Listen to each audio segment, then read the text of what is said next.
Imago mag tuke club mar Shabana FC pod manyoloch makinde ka kinde gi toch e tuke adhula lig maduong' pacho ka bang' club mar Kakamega Homeboyz rodho gonde 2-0 e alap ma Buhungu County ma Kakamega. Homeboyz noyudo gol margi mokwongo kokalo kuom jatugo Chris Masinza e dakika mar 28 kokalo opich achoma. E dakika mar 67 club mar Kakamega Homeboyz noyudo gol margi mar ariyo kokalo kuom jatugo Chris Masinza. E tuke mamoko club mar BK United noloo club mar AFC Leopards gonde 2-1 ka club mar Sofapaka noloo club mar Kariobangi Sharks gonde 2-1. Tusker nowuok amodhi 0-0 gi club mar Posta Rangers.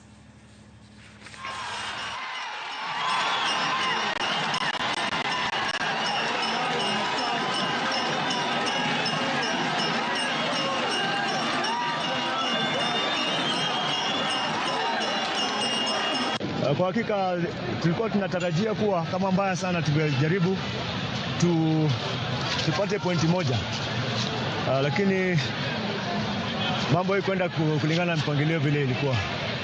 Kitu ambayo naweza fikiria kidogo uzoefu wa Homeboyz wako na uzoefu, experience kiasi. Hiyo nafikiri ndio kitu ambayo kidogo tumimiss. Kuna mabao zimepotea, lakini maybe ilikuwa ni concentration kidogo na calmness katika goli, lakini in overall wamestengeza nyingi ambapo ndio nzuri sana.